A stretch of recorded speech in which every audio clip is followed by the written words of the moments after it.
What are the best services in the UK? A motorway services is not really in the food business. It is in the business of being the only option for 30 miles. At the exact moment you cannot go anywhere else. You are tired, the tank is low, the children have had enough, and there is nothing for miles.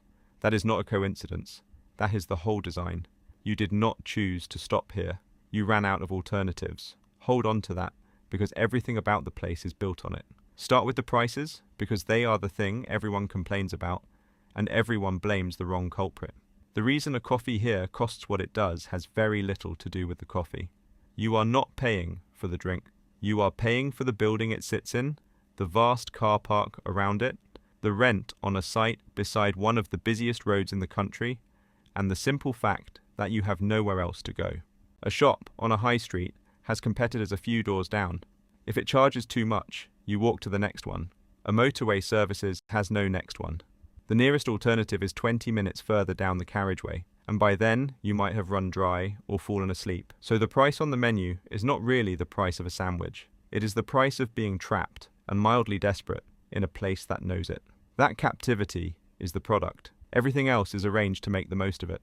Now look at where the money actually comes from, because it is almost never the thing you queued for. Walk in, and the food court is the first thing you see. It is one of the least important lines on the accounts. The real money sits outside on the forecourt. Fuel, sold at a noticeable premium to people who dare not risk reaching the next junction on what is left in the tank. A driver on empty is not a price-sensitive shopper. He is a hostage with a fuel card, and the pump knows it. Then the car park. On many sites you are quietly charged for the privilege of stopping to rest, with a free window just short enough to hurry you, and a penalty just steep enough to frighten you. The car park earns money from people who did nothing but pause, and it earns more from the ones who lingered a few minutes too long. Think about how strange that is. A tired driver is told, by the road signs and the safety campaigns, that stopping to rest is the responsible thing to do. Then the moment he does, a camera starts counting, and resting a little too long turns into a charge in the post weeks later. The one place built for the break quietly puts a meter on it, and then the rent. Every brand inside that building, every coffee counter and burger chain and shop is paying to be there. That is the part almost nobody sees, and it changes what the business actually is. Because here is the thing about that food court. The company that owns the motorway services very often does not make your burger. It does not employ the person who serves it. It does not take the profit on the meal at all. It rents that unit to a brand, the way a shopping centre rents space to shops. The services company is not really a caterer. It is a landlord. What it sells is not food or coffee or anything you can eat.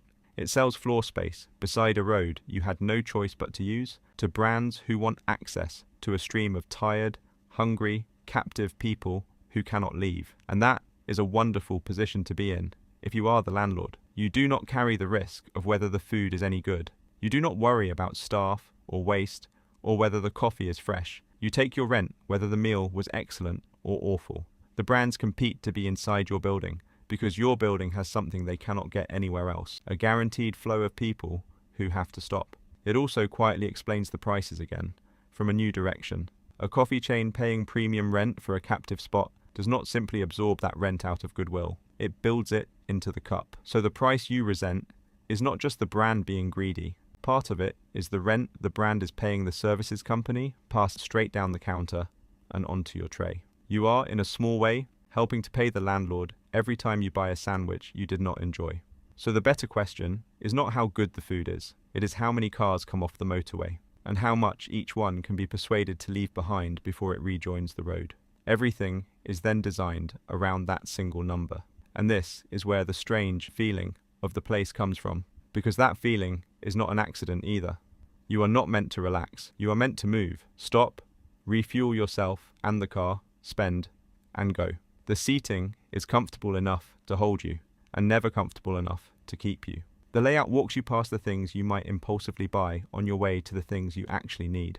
The toilets are at the back, so you pass the shops twice. Nothing about the building wants you to linger, because a lingering customer is a seat not being turned over for the next captive spender. The unpleasantness you feel is not the business failing, it is the business working. So consider what a motorway services actually is. It is a filling station with a shopping centre bolted on, wrapped around a food court it does not really run, sitting on a piece of land whose entire value is that it is the only stop for miles.